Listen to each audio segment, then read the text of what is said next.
So, Black Swan is one of those films that just kind of hit the medium, but it hit at a place where I was still coming out of Star Wars Episode 3. And so was Natalie Portman, apparently. Because, yes, our leading lady is none other than Queen, whatever, Mandelia or whatever. And what we get here is different. Different. But also, it reminds me of like just the pressure of being an image, which is maybe not so different from the Queen of Naboo, and that becomes its own mission, right? The quest to be the perfect, the ultimate, the most like the book, if you will, following the rules. Where does that come from is the question, and why is it like that one pursues this form of perfection if it is beauty that comes from the uniqueness of everyone's performance?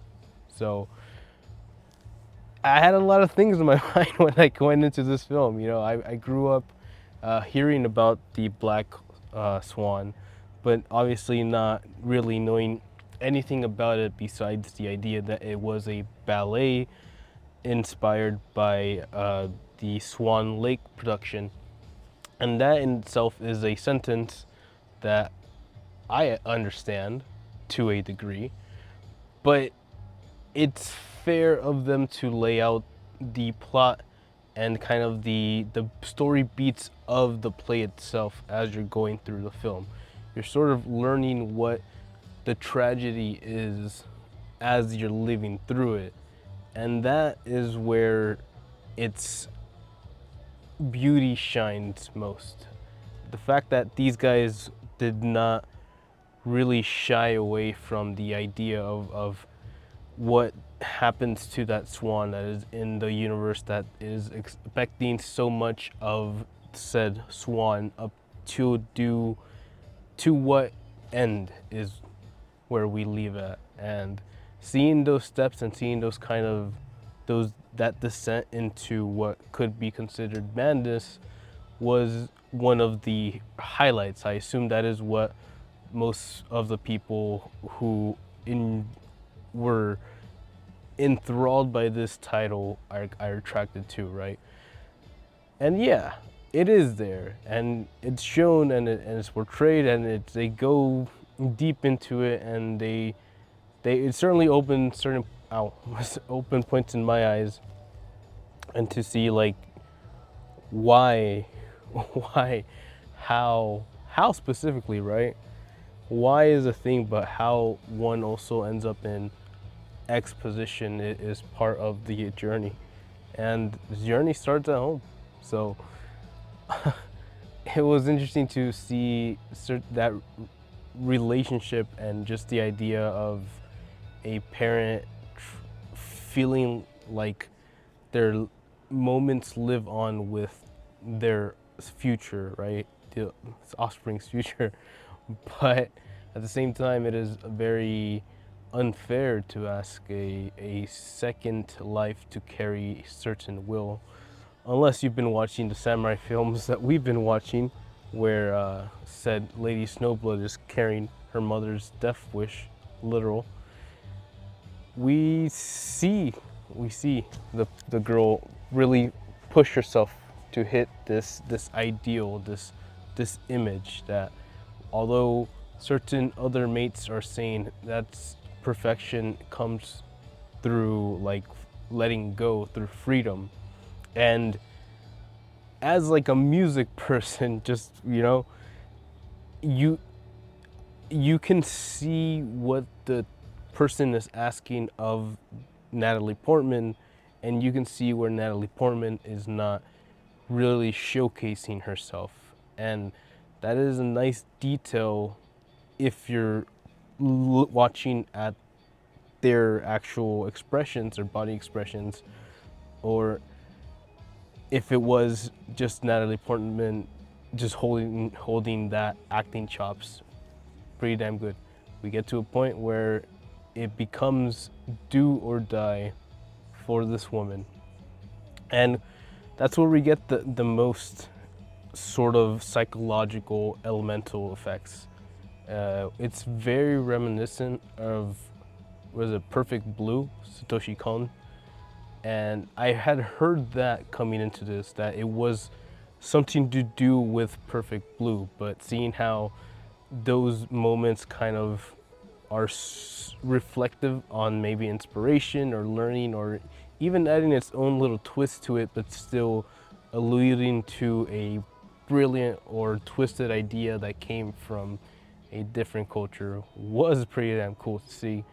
It sort of brought everything together for me at a point that it made it feel like, oh, now we're starting to add all the layers on top. And now that you have all the pieces, now that you're getting certain pieces added to this, the fragments putting, like, making up the mirror, you get to see the reflection, the perfect image back. And I took what I took from it. I'm pretty sure most people have interesting takes about what certain moments mean or how the film actually ended. I don't think it leaves it open-ended, but either way, like, it's interesting to see how, again, how far one might take certain measures, especially if one's world is simply that, and that is all they know, and what that means to hit that level, to finally feel that freedom. And if it's a moment in time, or if it even is possible to capture lightning in a bottle. But hey, that's some beautiful sadness, my dude. Realsy. Natalie Portman did pretty cool job. She went from girl who just wants to get good grades to, damn it, mother, you don't know who I am, even though the mother knew exactly what was going on. And yeah, man, it's interesting for her to go through this transformation of personal self-identity and what that meant for her, and how that changes someone, and yeah, just how that becomes what it costs, what it takes from one soul to kind of present that ultimate, that peak. Crazy stuff, my dude, but definitely very interesting stuff. If you have not checked it out, if you've never seen Black Swan, maybe they're still running it in theaters. This is one of those fun 15-year anniversary remasters that look pretty damn cool. And yeah, I honestly, on the IMAX screen with all that film grain, it really kind of felt like we were capturing a moment in time, and that really comes out on the big screen, or the detailed screen, right? So very good time, very great time. So I'm glad I was finally able to watch this. Now I know what things mean, and when presented with what one needs to understand, I believe I believe I can relate a bit more, and that bit more is godsend. We'll see. So let's find out about something else that is quote unquote sended. In case we didn't know, I am still recovering. I do feel better though, so that's a positive. That being said, maybe it was the woman herself, Sydney Sweeney, man. Listen, we've we've had our moments here on this channel with this young lady, and I don't dislike people, right? I've always care about the better of just humanity, and that I believe that involves a team game, a team player game, naturally. And obviously, you know, it's to understand someone, you have to actually be there. You have to show up. You have to invest your time to hang out with this person. So when there was two back-to-back films, one called Americana, second called Eden, we're getting there. Yeah, I told myself it's only fair. We gotta go sit down and just gotta be chill and just see what this woman is here to represent. And hey, just God forbid one has a good time, you know what I mean? So, Americana. I wasn't really sure what to expect from this, save for the fact that there was this book that we had to read in college about certain people coming to America and blah, blah, blah. Pretty good book. But the moment they started introducing a young white kid who introduced himself as the Chief Clan reincarnation, and then the minute they started pulling out crossbows, I was starting to piece a couple things together. And that's kind of cool, you know. Again, the idea of just kind of showcasing culture is fairly cool. And to do that in the year of 2025, one has to bring in the big guns. Big guns being, I don't know how this guy, if you've seen Fantastic Four First Steps, he's Mole Man. He is the guy right here, this guy. He is Mole Man, and I don't know who he freaking had contacts to or whose number he had to dial up to be like, yo dog, I am in a Marvel movie. Tell Sydney Sweetie it's time. Because apparently this guy, who in character has proposed to 9 females in the span of 1 year, fair enough, is able to go on one last ride with Sydney Sweeney. And you might be able to say that Sydney Sweeney in this film plays a certain actoral part or something, or however far you want to take it. But the matter of the fact is that in this film, they give Sweeney a sort of speech impediment. She stutters when she speaks. And so this is where the fun begins. Because then it becomes a question of how confident is this woman in carrying this character for the rest of the film. This character who has a problem pronouncing herself, even though her job is to take orders from her guests, aka customers. And yeah, I know what I know. So it's alright. Thankfully, there is apparently another female friend that the internet was happy about. Yeah, this girl right here. Brunette lady, not her. Her. And she carries, let's say, the other half of this film. If you want to really give it credit, the film carries 3 storylines or story beats. One is Sydney Sweetie with her new friend, boy toy, and the second is the brunette lady who is escaping a relationship with her hopefully son. And the third timeline is said gang members who want to recover a Indian item, which is a nice Indian shirt, and that becomes the MacGuffin to have everybody intersect, where the young kid wants to return the shirt to the Native Americans. So now we have a quadruple plot of the Native Americans joining up to take the shirt back, and then young lady brunette goes back to her father's house, which is actually the home of a, you guessed it, neo-Nazis. Yep. And that ends up becoming the ultimate fighting ground of battle stage of said mafia, rounded up cowboy neo nachos, and the Indians. Yeah, cool. So I'll say this much. That was an interesting final scene. I think they did something interesting, and I believe that they did it from a very like honest place. You know, people were gonna say whatever they want to say, especially after the whole debacle of Sweeney's genes and what that means for the universe. But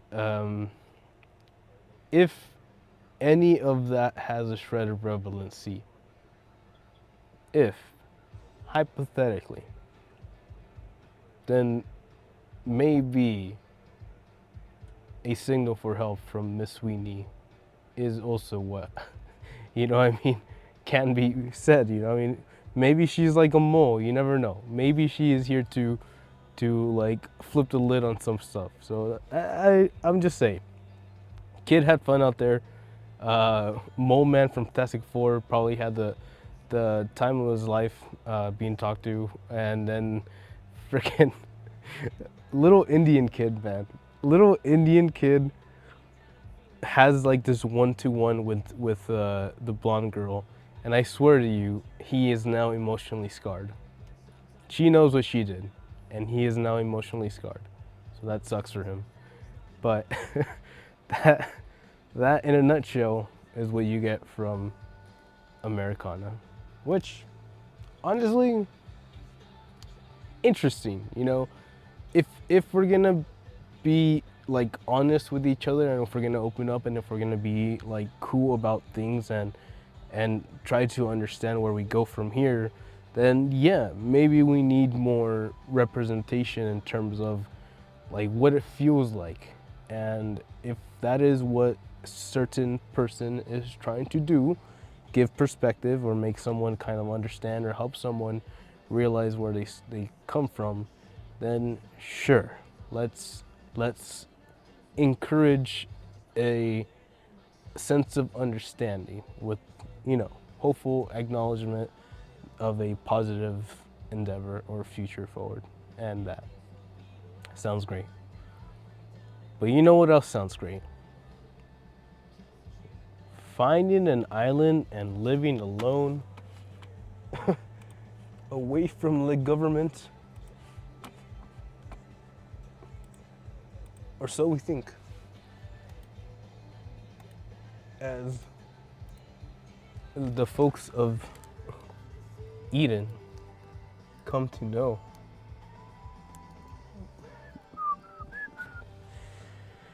Eden. I don't know how true this is. It says it's based on events in the history, which, you know, apparently around the end of World War I, things got hectic or rough around the edges.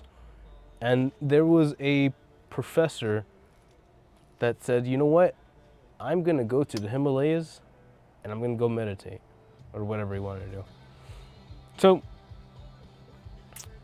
all that in the sake of humanity. Fair enough. So, dude and his wife end up creating like a natural farm mule ecosystem, right? In a tropical island where there isn't a spring of water, like fresh water, they find ways to harvest water, and they make it happen somehow. And they're proud of themselves because man versus nature, you know, which is great. Until neighbor B shows up. Neighbor B is a doctor type of guy, or professor type of guy. He was in the military, but he's a smarticle man. And he brings his new wife, one Sydney Sweeney, to come live with him and his son from a past marriage, irrelevant, to start life in this new world, right? They're so inspired by the professor that said, oh, F the universe, we're gonna live in our own society and we're gonna cultivate for ourselves and blah, blah, blah, blah, blah. So excited from that news, from that media, ex-Marine professor guy, I'll just call him Marine guy, because they're both professors, right? Ex-professor doctor guy, there you go. Whatever. Uh, Makes it to land, and in order to like have him turn back around, the old professor puts him in a shitty-ish place without vegetation and a way to grow crop, right? Thinking that that is enough to turn people away, like this almost sense of pride, going like, oh, look at what we've survived. These guys are not gonna have a chance against this. And to his amusement or impressiveness, they do it. They start cultivating. They start creating like crops, and they start growing things, and they start finding ways.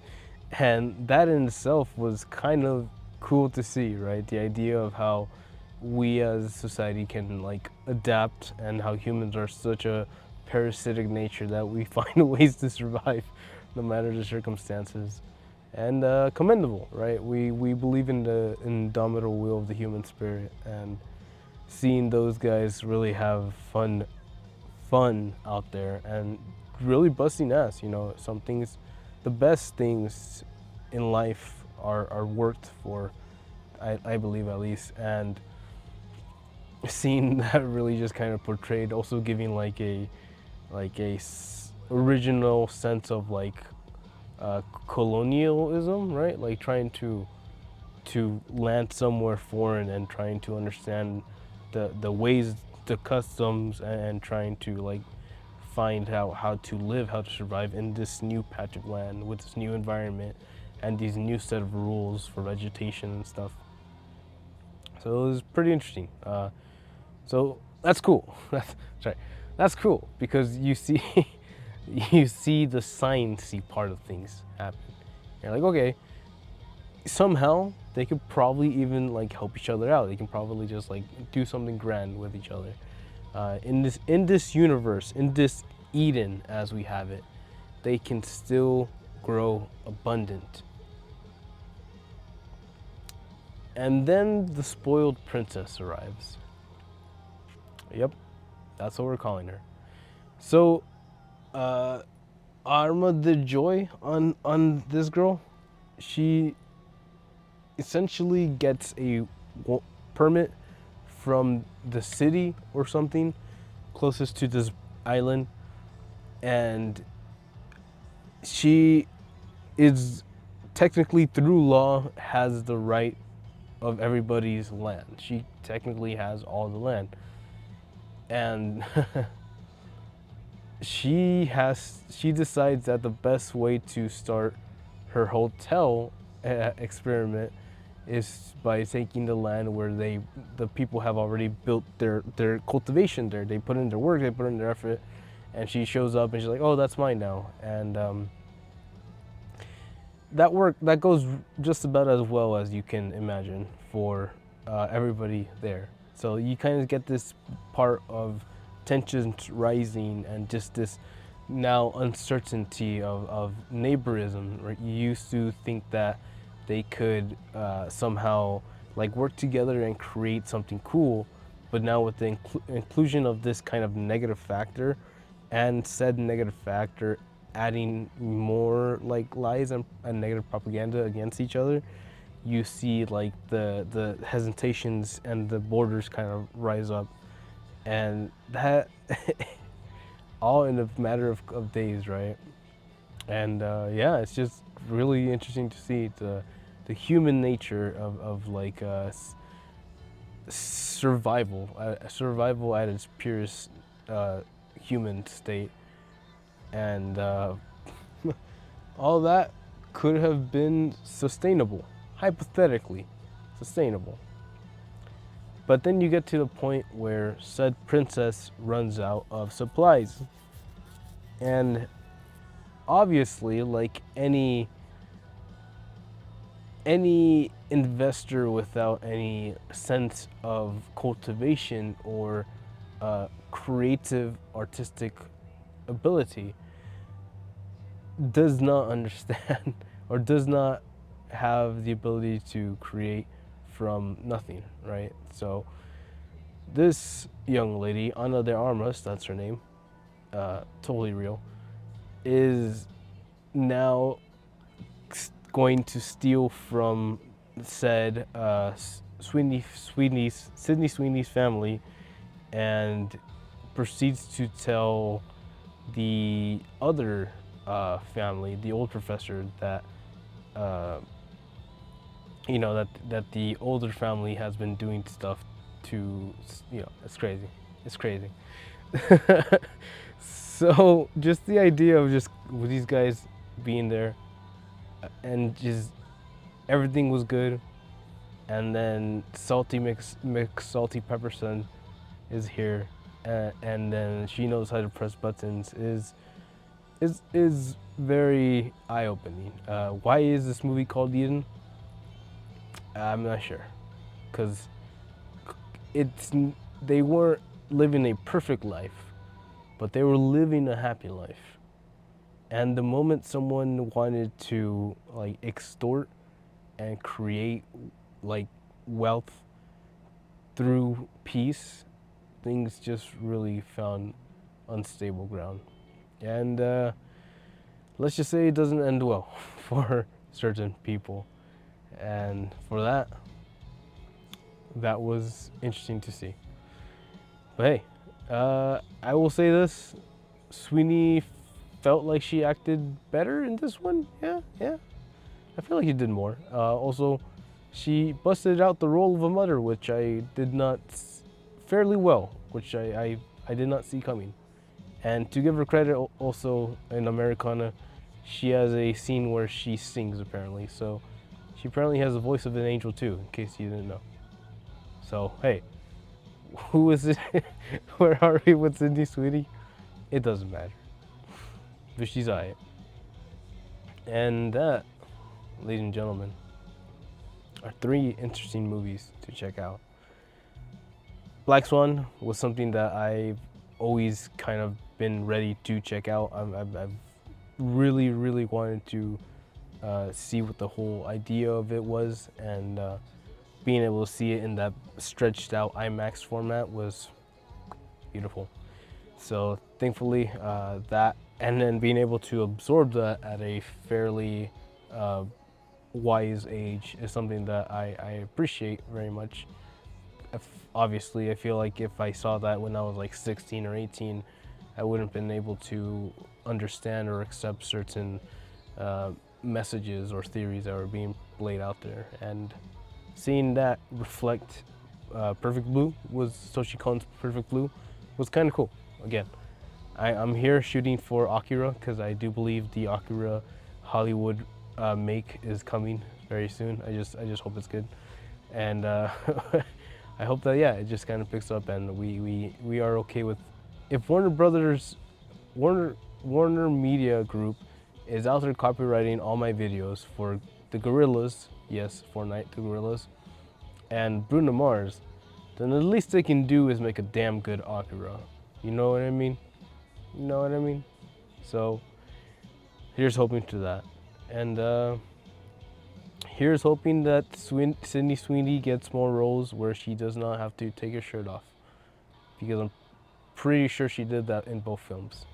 And I don't know if that's part of the contract now, but okay. you do you, boo. So we'll have to wait and see. But hey, man, I like movies, and I like being surprised, and I like interesting stories, and if nothing less, then all films had their thing to say. And hey, I feel like I understand a few things more, and hopefully that's for the better. So with all that being said, thanks for watching. Thanks for being cool. And I'm gonna go back to hibernating. But until then, ja, matane.